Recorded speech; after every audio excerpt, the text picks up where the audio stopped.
नमस्कार प्रिय मित्रों, स्वागत है आप सभी का अपने चैनल कथा साहित्य दर्पण में। नाट्य समीक्षा की श्रृंखला में आज हम लोग देखेंगे धर्मवीर भारती द्वारा लिखा हुआ नाटक अंधा युग। तो नाटक पर पहुंचने से पहले जैसे हम हमेशा लेखक के बारे में कुछ जानते हैं, तो आइए जानते हैं धर्मवीर भारती जी के बारे में कुछ प्रमुख तथ्य। धर्मवीर भारती जी का जन्म 25 दिसंबर 1926 को इलाहाबाद के अतर सुइया मोहल्ले के एक कायस्थ परिवार में हुआ था। उनके पिता का नाम श्री चिरंजीव लाल वर्मा और माता का नाम चंदा देवी था। वे आधुनिक हिंदी साहित्य के प्रमुख लेखक, कवि, नाटककार और सामाजिक विचारक थे। इनके व्यक्तित्व और प्रारंभिक रचनाओं पर पंडित माखनलाल चतुर्वेदी के उच्छल और मानसिक स्वच्छंद काव्य संस्कारों का काफ़ी प्रभाव पड़ा। इनका पहला काव्य संग्रह ठंडा लोहा और उपन्यास गुनाहों का देवता बहुत ही लोकप्रिय हुआ। उनका कविता संग्रह 7 गीत वर्ष भी प्रकाशित हुआ। लंबी कविता के क्षेत्र में राधा के चरित्र को लेकर कनुप्रिया नामक कविता अत्यंत प्रसिद्ध हुई। उन्होंने प्रयाग विश्वविद्यालय में अध्यापन के दौरान हिंदी साहित्य कोश संपादन में भी सहयोग दिया।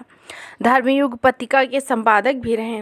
प्रमुख रचनाओं में है ठंडा लोहा 1946, अंधा युग 1954, कनुप्रिया 1959, 7 गीत वर्ष 1996।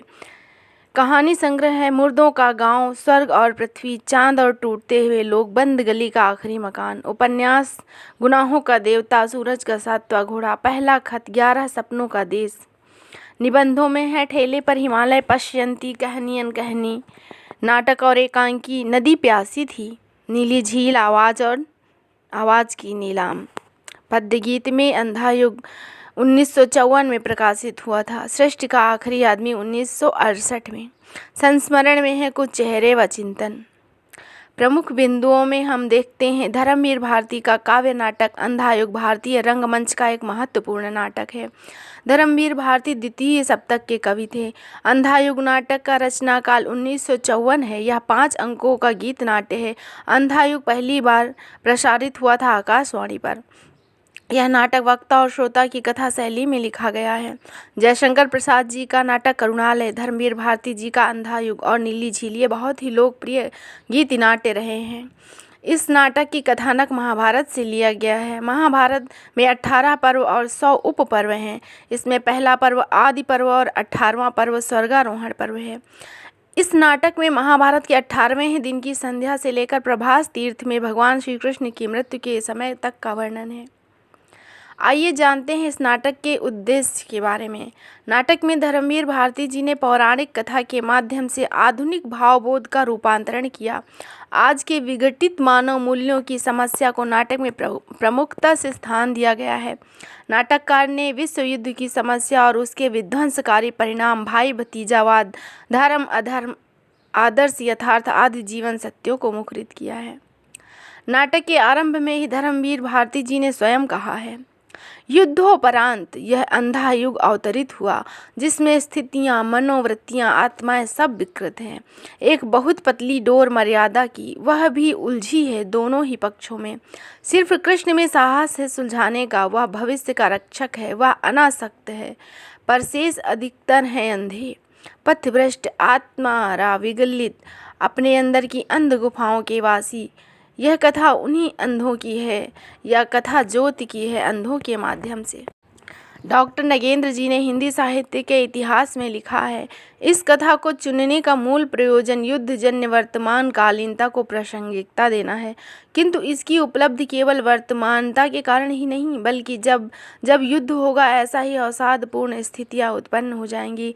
विघटित मूल्यों के संदर्भ में मनुष्य के नए मूल्यों को तलाश करना होगा। प्रोफेसर वासुदेव सिंह हिंदी साहित्य की समीक्षा का इतिहास में लिखते हैं, लेखक ने महाभारत के कथानक के आधार पर युद्ध से उत्पन्न समस्याओं का चित्रण किया है।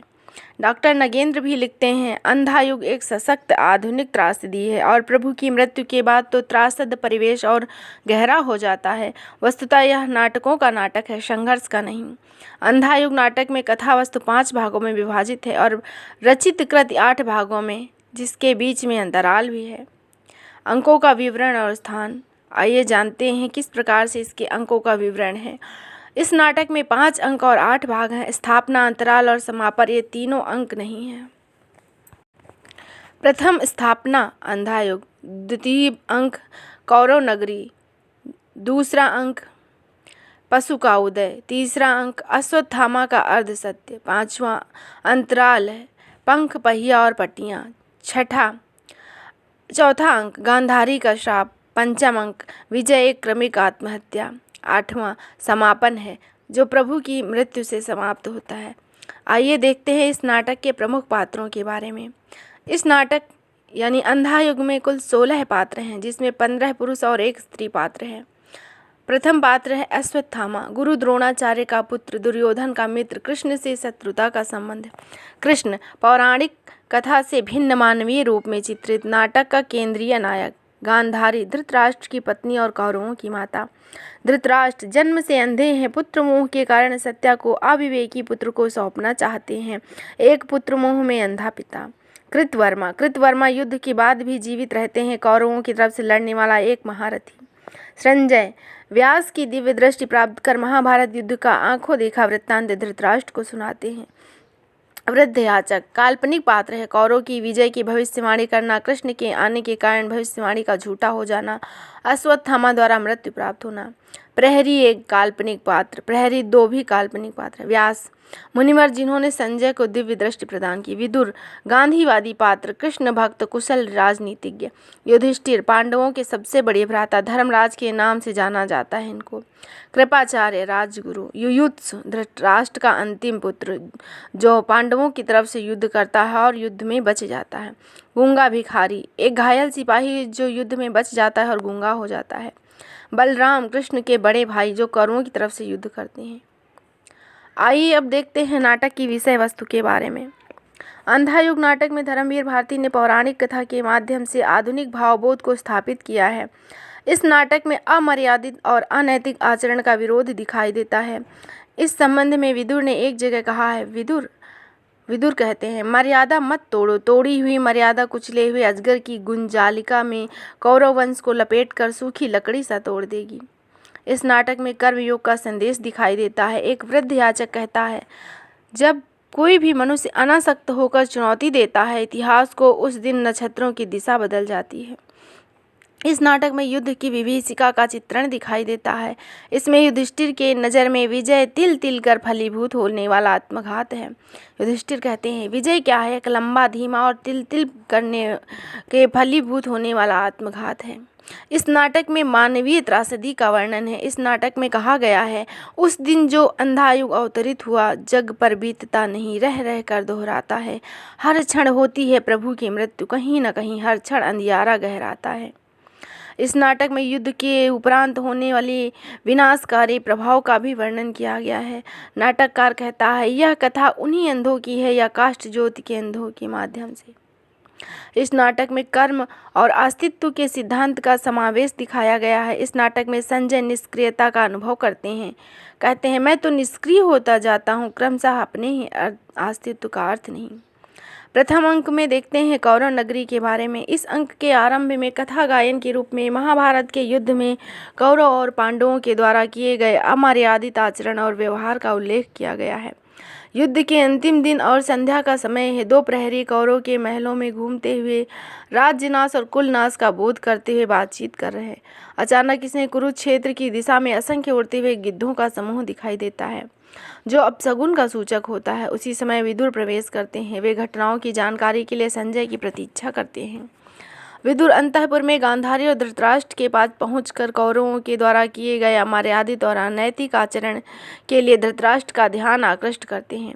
तब धृतराष्ट्र पहली बार यह स्वीकार करते हैं कि जिस जन्मांध होने के कारण वे मर्यादाओं का पालन करने में असमर्थ हैं। विदुर उन्हें समझाते हुए कहते हैं, उनका ज्ञान व्यक्तिनिष्ठ नहीं है, भगवान कृष्ण के प्रति अर्पित है, तो किसी भी प्रकार की आशंका नहीं। यह सब सुन गांधारी आवेश में आकर कृष्ण को धोखेबाज, मर्यादा का हत्यारा कहती हैं। इसी बीच जयकार करता हुआ वृद्ध याचक प्रवेश करता है। वह ज्योतिषी है जिसने बहुत पहले कौरवों की विजय होने की भविष्यवाणी की थी। भविष्यवाणी गलत होने के कारण वह कृष्ण को मानता है, जिसने अपने अनासक्त कर्म से नक्षत्रों की गति को मोड़ दी। दूसरा अंक प्रारंभ होता है। इस अंक में संजय कृतवर्मा को अर्जुन द्वारा किए गए कौरवों के विनाश की सूचना देते हैं। संजय कृतवर्मा को भीम के साथ गदा युद्ध में दुर्योधन के घायल होने की सूचना देते हैं। उसी समय टूटे हुए धनुष को लेकर अश्वत्थामा प्रवेश करता है। वह पांडवों द्वारा छल पूर्वक किए गए पिता द्रोणाचार्य के वध से विक्षिप्त पांडवों के वध की प्रतिज्ञा करता है। तभी वन मार्ग से आता हुआ संजय दिखाई पड़ता है और उसका गला दबोच लेता है। तभी कृपाचार्य और कृतवर्मा लपक कर संजय को अश्वत्थामा से मुक्त कराते हैं। इसी समय अश्वत्थामा कौरव नगरी से लौटता हुआ भविष्यवक्ता याचक दिखाई पड़ता है, जिसे अश्वत्थामा तत्काल वध कर देता है। अश्वत्थामा और कृतवर्मा को सोने का आदेश दे कृपाचार्य स्वयं पहरा देने लगते हैं। तीसरा अंक प्रारंभ होता है अश्वत्थामा का अर्ध सत्य। कथा गायन के माध्यम से युद्ध क्षेत्र से लौटती हुई कौरव दल का उल्लेख किया गया है, जिसमें केवल बूढ़े, घायल और बौने ही शेष रह गए हैं। हारी हुई सेना आए युयुत्सु को देख नगरवासी भयभीत हो जाते हैं। युयुत्सु पांडव पक्ष की ओर से लड़ने के कारण आत्मग्लानि से ग्रस्त दिखाई देता है। तभी गांधारी युयुत्सु पर कठोर व्यंग करती हैं। उसी समय संजय गदा युद्ध में दुर्योधन को पराजय के समाचार लाते हैं। अश्वत्थामा कृपाचार्य को बताते हैं कि भीम ने गदा युद्ध में अधर्मपूर्वक दुर्योधन की जंघा पर प्रहार किया है। वह आवेश में आकर पांडवों के वध की प्रतिज्ञा करता है। कृपाचार्य अश्वत्थामा को कौरव दल के सेनापति नियुक्त करते हैं। कृतवर्मा और कृपाचार्य को सोने का आदेश दे सेनापति अश्वत्थामा स्वयं पहरा देने लगता है। तभी रात्रि के सन्नाटे में उसे वृक्ष पर उल्लू दिखाई पड़ता है, जो सोए हुए कौओं पर आक्रमण करता है तथा वध करके नाचने लगता है। इस प्रसंग से प्रेरित हुआ अश्वत्थामा पांडवों की वध की योजना ले मन में पांडव शिविर की ओर चलता है। बीच में अंतराल आता है। नाटक के तीसरे अंक के बाद अंतराल है पंख, पहिए और पट्टियां। यह अश्वत्थामा द्वारा मारे गए वृद्ध याचक की प्रेतात्मा प्रवेश करती है। युयुत्सु, संजय, विदुर आदि पात्र प्रेतात्मा के पीछे खड़े हो और अपनी आंतरिक असंगत से उत्पन्न पीड़ा को व्यक्त करते हैं। पांडव शिविर के द्वार पर एक विशालकाय दानव पुरुष के रूप में महादेव शिव अश्वत्थामा को शिविर में प्रवेश करने से रोकते दिखलाई देते हैं। चौथा अंक गांधारी का श्राप। इस अंक में आशुतोष महादेव अश्वत्थामा से प्रसन्न हो उसे पांडव शिविर में प्रवेश करने की अनुमति दे देते हैं। कृपाचार्य के मुंह से अश्वत्थामा द्वारा की गई पांडवों की विनाश लीला सुन गांधारी प्रसन्न होती है, किंतु इसी बीच दुर्योधन की मृत्यु हो जाती है। यह समाचार सुन गांधारी मूर्छित हो जाती है। इस अंक के बीच में दिए गए गायन में कौरव वीरों का तर्पण करने के लिए युद्धभूमि की तरफ प्रस्थान करते हुए युयुत्सु, धृतराष्ट्र, संजय आदि का उल्लेख है। बाणों से घायल अश्वत्थामा ब्रह्मास्त्र का प्रयोग करता है। कृष्ण के कहने पर अर्जुन अश्वत्थामा के ब्रह्मास्त्र को काटने के लिए अपना ब्रह्मास्त्र प्रयोग करते हैं, किंतु व्यास के कहने पर वापस लौटा लेते हैं। अश्वत्थामा का ब्रह्मास्त्र उत्तरा के गर्भ पर गिरता है, किंतु कृष्ण शिशु को जीवित करने का आश्वासन देते हैं और अश्वत्थामा को श्राप देते हैं कि वह पीप घावों से युक्त शरीर वाले दुर्गम स्थानों पर भटकता रहेगा। उधर गांधारी युद्धभूमि में दुर्योधन के अस्थिपंजर को देख कृष्ण को श्राप दे देती हैं, तुम स्वयं अपने वंश के विनाश का कारण होगे और व्याध के हाथ मारो जाओगे। इसके बाद पांचवा अंक प्रारंभ होता है, जिसका नाम है क्रमिक हत्या। इस अंक में कथानायक पांडव राज्य की स्थापना का उल्लेख है। युधिष्ठिर का राज्य अभिषेक हो गया। भीम के कटु वचनों से मर्माहत हो धृतराष्ट्र व गांधारी वन चले जाते हैं। युयुत्सु भी अपमानित होकर भाले से आत्महत्या कर लेता है, किंतु सफल नहीं हो पाता, प्रयास ही करता है। गांधारी, कुंती, धृतराष्ट्र, भीषण दावाग्नि में भस्म हो जाते हैं। अब आता है समापन। प्रभु की मृत्यु से समापन होता है। अंतिम अंक के बाद समापन होता है। इसका शीर्षक प्रभु की मृत्यु दिया गया है। झाड़ी के पीछे से निकलकर जरा नामक व्याध कृष्ण के बाएं पैर पर मृग का मुख समझ मार चला देता है। अश्वत्थामा प्रभु के शरीर से बहते हुए पीप से भरे नील रक्त को देख प्रसन्न होता है। उसे लगता है जैसे प्रभु ने अपने रक्त से उसकी ही पीड़ा को व्यक्त किया हो। उसके मन में प्रभु के प्रति आस्था का उदय होता है। व्याध के कथन से स्पष्ट होता है कि अंधे युग में प्रभु का अंश निष्क्रिय, आत्मघाती और विगलित रहेगा तथा उनका दूसरा अंश मानव मन में मंगलकारी वक्त में निवास करेगा, जो ध्वंस पर नूतन निर्माण करेगा। नूतन सृजन, निर्भयता, साहस और मर्यादा युक्त आचरण, बार बार प्रभु जीवित हो उठेंगे।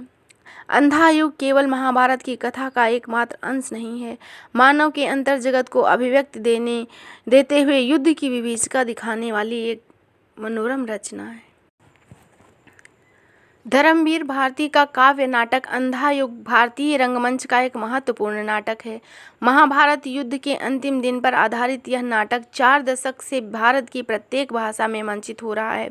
इब्राहिम अलकाजी, रतन थियम, अरविंद राम गौड़, गोपाल बजाज, मोहन महर्षि, अन्य भारतीय रंगमंच के निर्देशकों ने भी इसका मंचन किया है। इसमें युद्ध और उसके बाद की समस्याओं और मानवीय महत्वाकांक्षा को प्रस्तुत किया गया है। नए संदर्भ और कुछ मानवीय अर्थों के साथ अंधा युग को लिखा गया है और हिंदी के सबसे मकबूल नाटक में रंगकर्मी के लिए धर्मवीर भारती जी ने ढेर सारी संभावनाएं छोड़ी हैं। निर्देशक जिसमें व्याख्या ढूंढ लेता है। तभी इराक युद्ध के समय निर्देशक अरविंद गौड़ ने आधुनिक अस्त्र शस्त्र के साथ इसका मंचन किया था। काव्य नाटक अंधा युग में श्री कृष्ण के चरित्र के नए आयाम और अश्वत्थामा का ताकतवर चरित्र है, जिसमें वर्तमान युवा की कुंठा और संघर्ष को उभारने का प्रयास किया गया है। संपूर्ण शब्दों में हम कह सकते हैं अंधा युग एक बहुत ही सशक्त नाटक है, जिसमें धर्मवीर भारती जी ने पौराणिक कथानक के माध्यम से वर्तमान समय की विभीषिकाओं को उजागर करने का प्रयास किया है। आशा करती हूँ आपको यह अवश्य ही पसंद आया होगा। तो फिर मिलेंगे एक नई समीक्षा के साथ। तब तक के लिए धन्यवाद।